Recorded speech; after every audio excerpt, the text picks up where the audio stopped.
and welcome back to your second class of commercial radio. So hopefully by now you would have a very clear understanding about the radio scope as a whole and where commercial radio fits into it, as well as the other types of radio stations within South Africa, so community radio stations and public broadcast services. And hopefully you've started listening to some radio in the meantime. Today, what we're going to do is we're going to start looking at the management side of things. So now that you have a clear scope with regards to the radio industry, now we'll go into the management side in detail, okay? And today specifically, we'll be focusing on station management. So just before we get started again, in case you need to get a hold of me, that is my email address, okay? Sharita@mediabeat.co.za. I'm on my emails pretty much 24/7, so I promise you will get a reply if you mail me. Where we'll be at in the book today, we'll be looking at Next Level Radio at chapter 2 from page 36 to page 45. And then at the end of that, I'll go through it with you, but there'll be an example. So example 2A, which you will read by yourself, okay?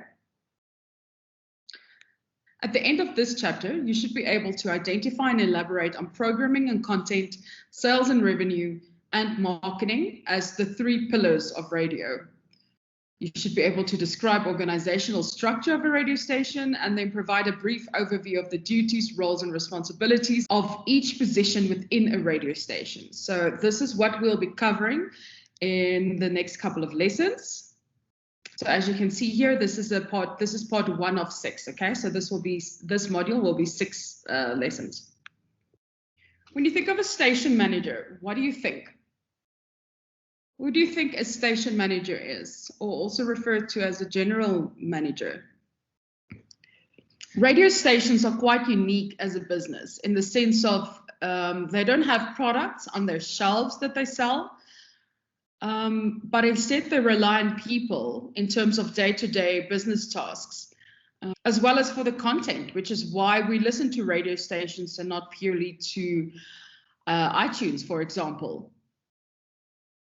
So radio stations have specific requirements and make use of specific types of leadership that can achieve such objectives, while managing the pressures of any business, such as profitability, cash flow, employer relations, and human resource management. So there's a lot that goes into a radio station as a business. When we start looking at a station manager specifically, one of a station manager's top priorities is to build a strong team.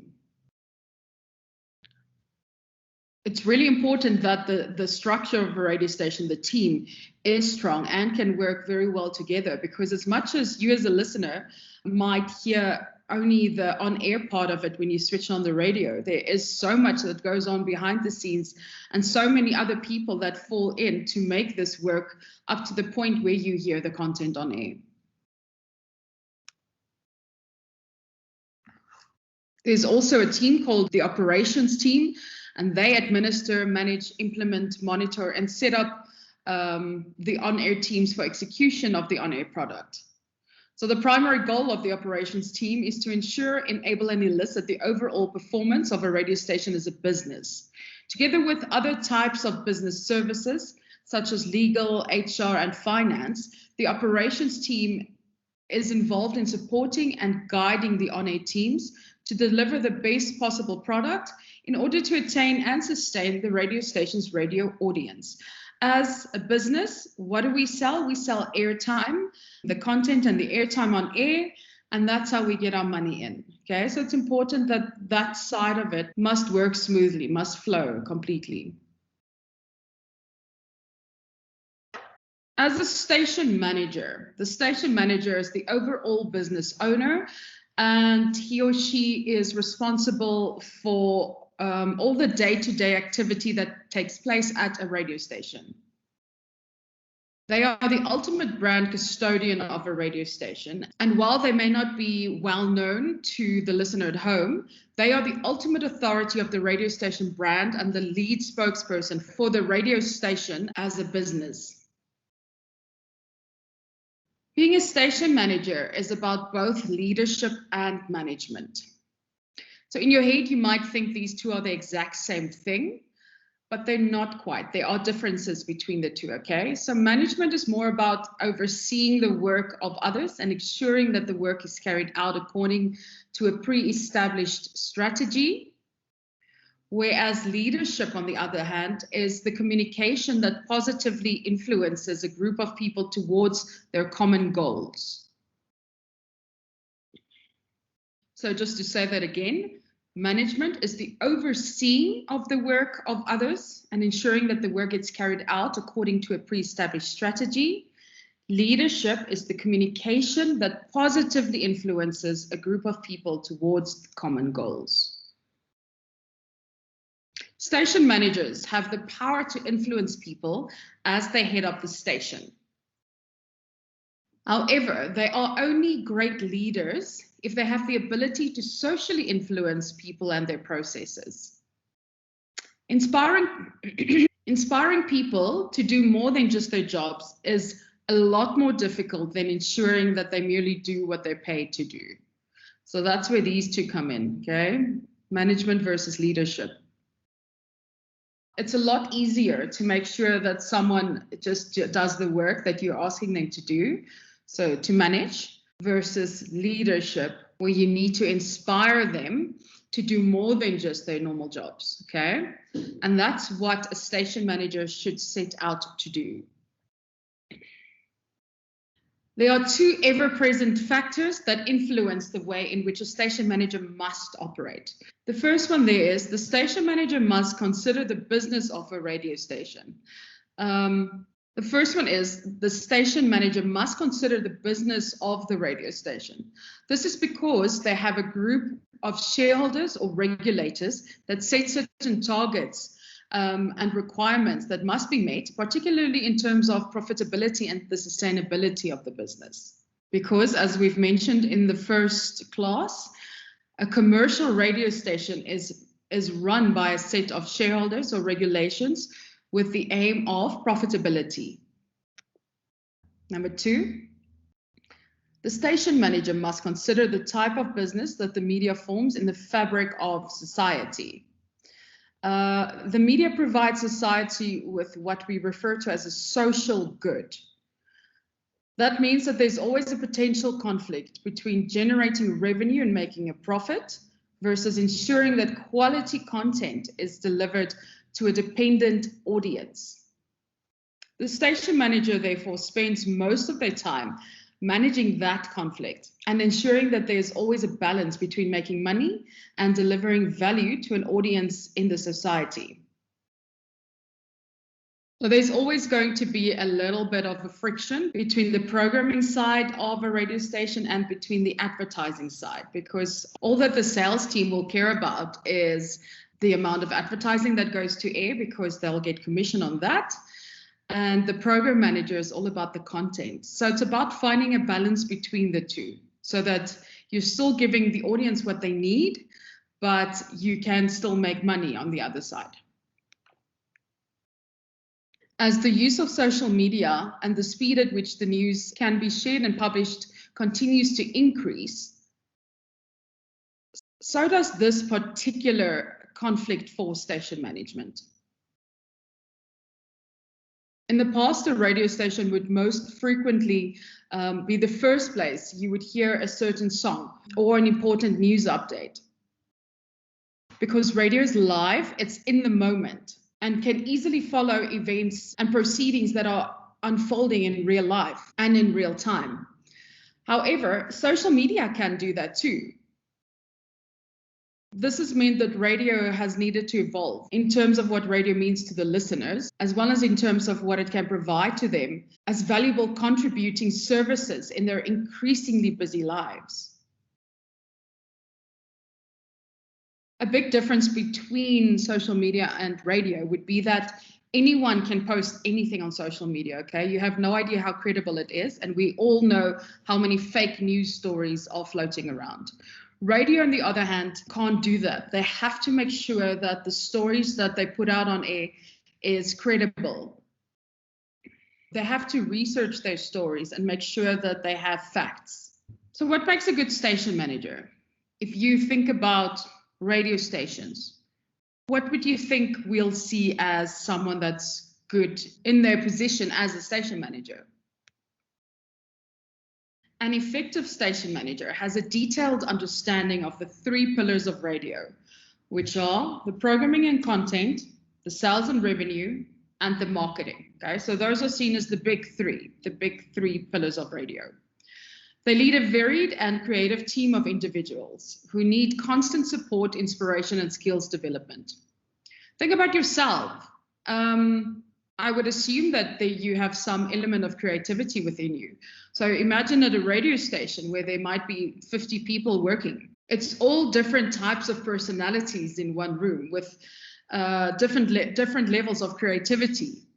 And all of these people need to be brought together as a team.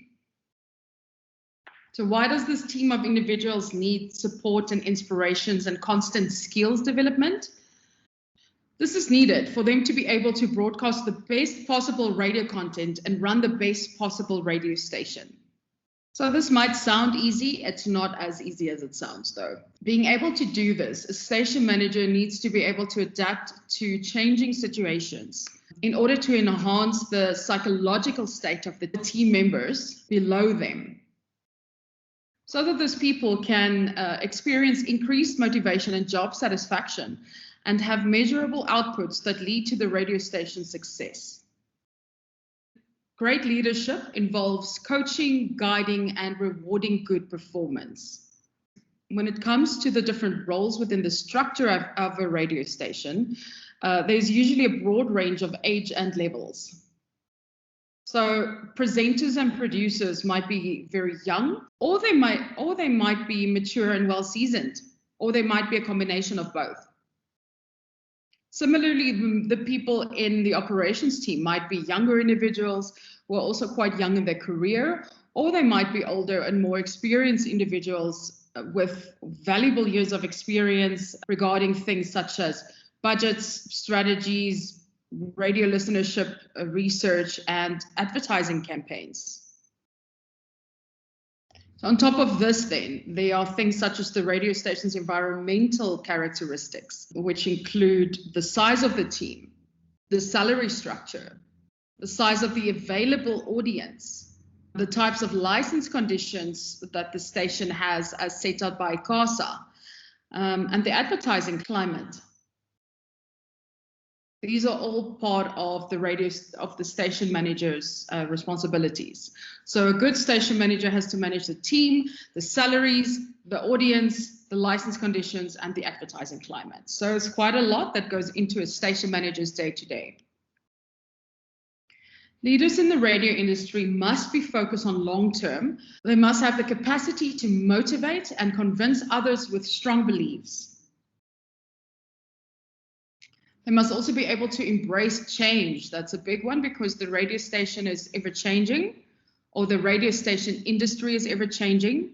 They must have a hunger for understanding their audience. That's a big one. Okay, it's really important that you must want to understand who it is that is listening to you, why they're listening to you. And you must be able to translate the audience's need into a radio product, into what gets put out on air. Together, all of these elements make for a leader who can build excellent teams that are the ultimate sustainable competitive advantage, especially in the media industry. We've mentioned a lot now that gets put into what makes a good station manager. What are the mistakes that you think a station manager makes? If you had to guess, what would you think would be a mistake that they might make? Let's take a look at these.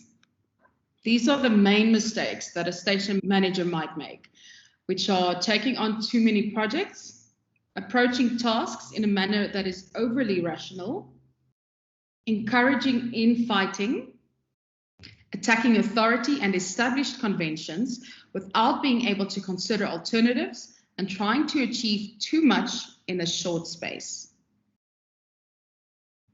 If we look at the first one there, taking on too many projects.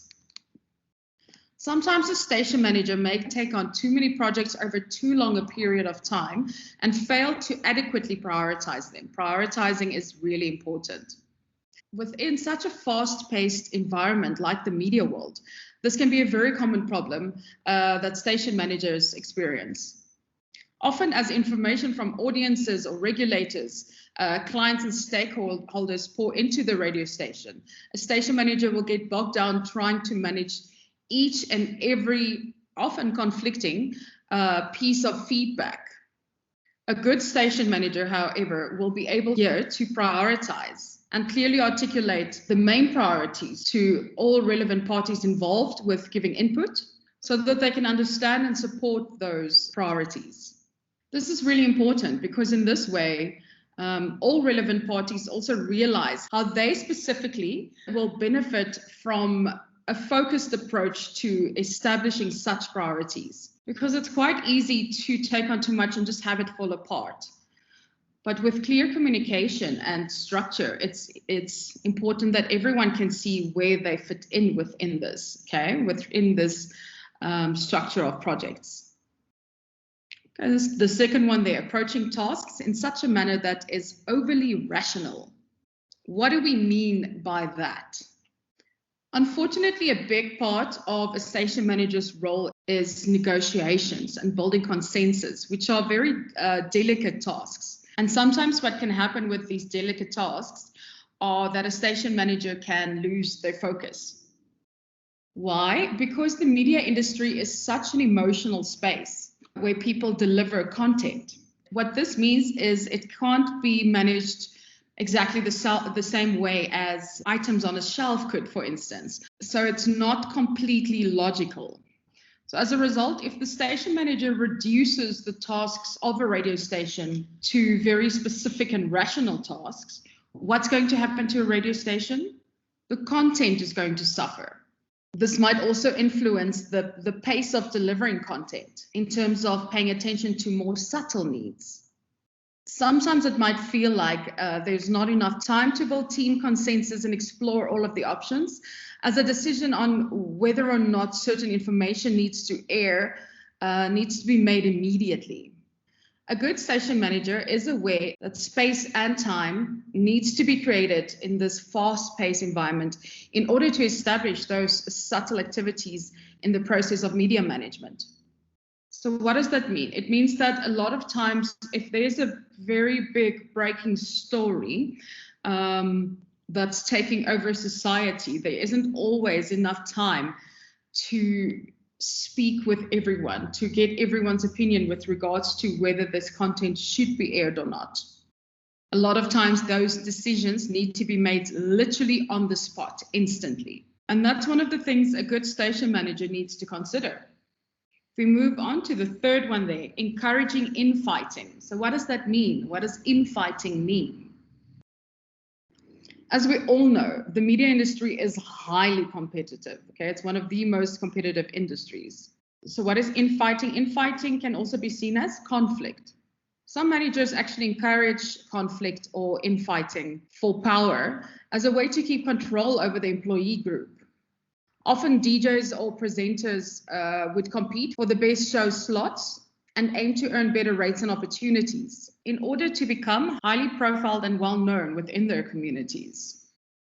In the same way then as the presenters might fight for these specific positions, operational staff aim to rise in the structure of management so that they can make the significant decisions regarding content, sales deals, regulations, and brand marketing. In addition to this, the size of the team at a radio station is always smaller than the team found in other types of product businesses. Radio stations run lean teams in order to be able to provide better profitability and often to share resources across multiple radio stations or media brands within their specific conglomerate. This creates an environment that is overly competitive among employees. Think about South Africa. Take us for an example. If you think about the amount of radio stations, so let's say there are 270 radio stations within South Africa. That means you only have 270 station manager positions within the country.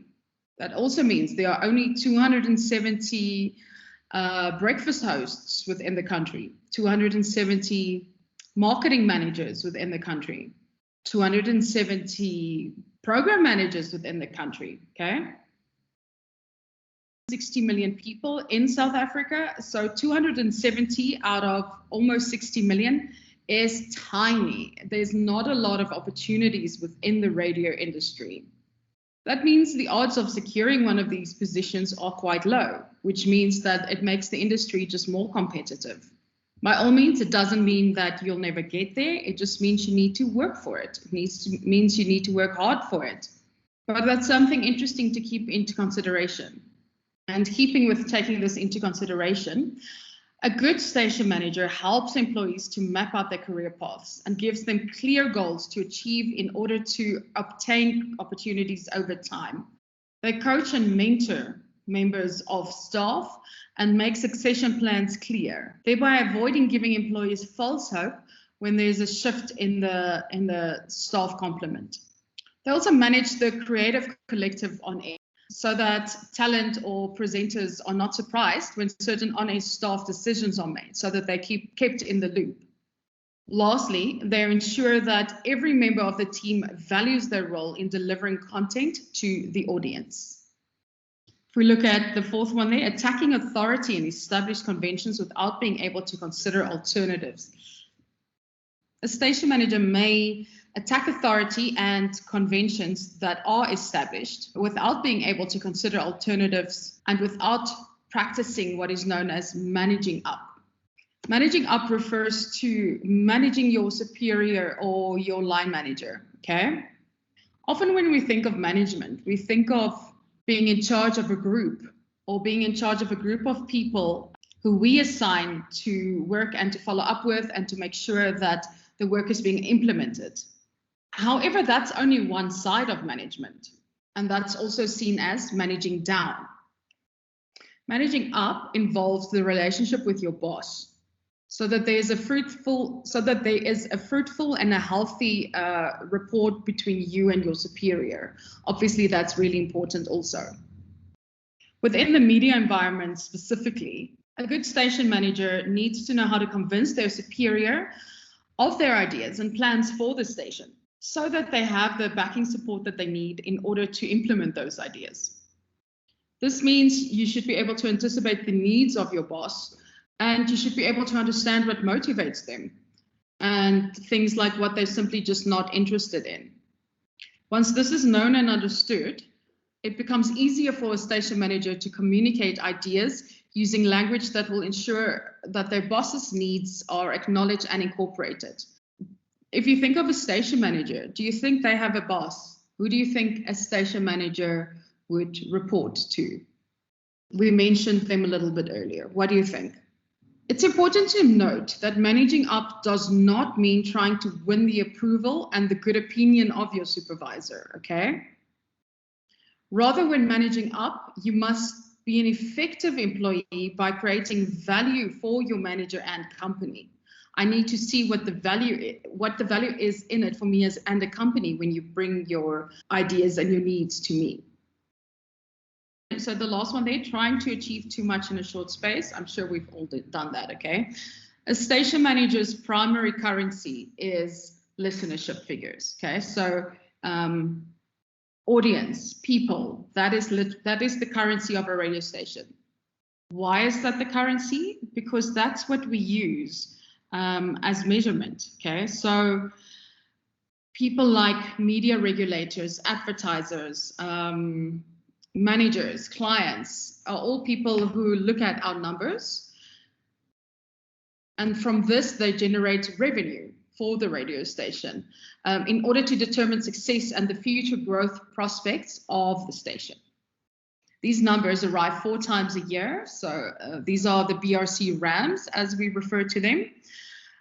This means that the flow of audience and the growth can change quite often, okay, because we get these stats 4 times a year, every quarter. Therefore, the station manager at a radio station must be able to manage this information against their long-term targets.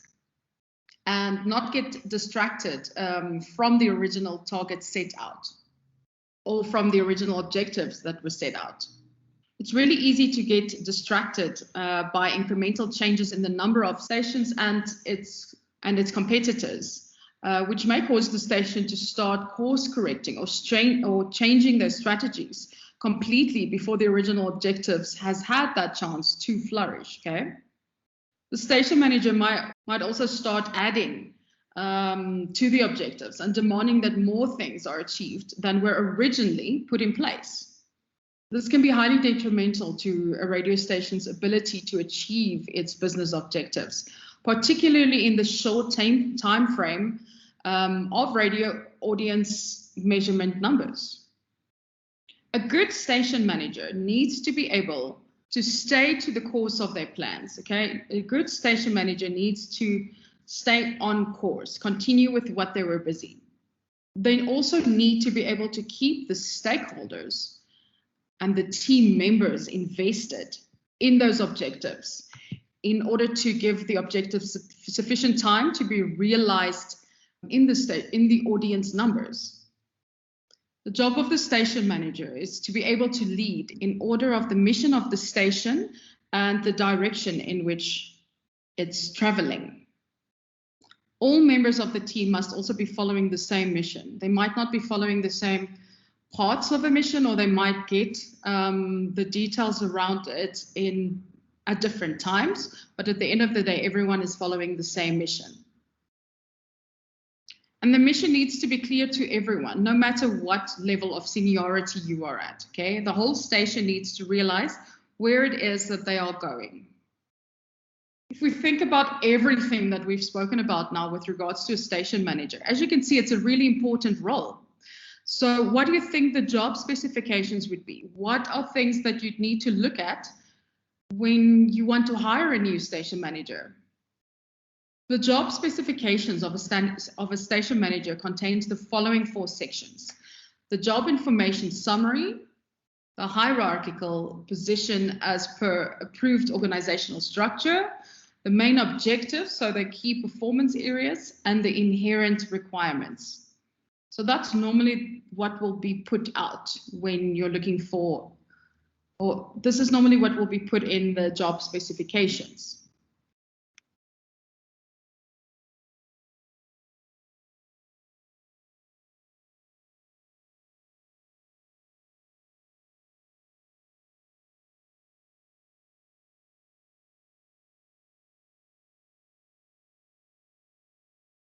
Of what it takes. So what it is that's in is to go and read this for the next lesson, okay? So that you can understand what the job specifications for a station manager would be. So the top there of the page says the following is an example of a job specification for a station manager at XFM, a hypothetical radio station. The table under section 3 in the column entitled Weight shows how much of the station manager's key performance indicators, or better known as the KPIs, will be measured against that particular aspect of the job. This will inform how much time they spend on particular parts of their business role. The focus on these particular areas within the radio station strategy also follows from this. So there you'll see number 1 there is the job summary, and then what the purpose is. Number 2 is the hierarchical position as per approved organizational structure. So in this case, the station manager would report to the managing director. Number 3, there's the main objectives. So the KPIs and their weight. So the job outputs there would be develop, manage, and implement station strategy, revenue generation, develop innovative programming content, governance, risk and compliance, financial management, stakeholder management, and leadership and people management. Then there's number 4 is the inherent requirements. So what you need, there's a formal qualification that you need there, the experience that you need there, and your knowledge needed. Okay, so please do me a favor and go through all of these in detail. For homework, go and read through all of these in detail. Make sure you understand all of these, so that in the next lesson we can continue with management and that you can start building your foundation. And that brings me to the end of this lecture. Hopefully by now you have a clear, broad understanding specifically with regards to station management, and we will continue in our next lesson. So with that, I say goodbye.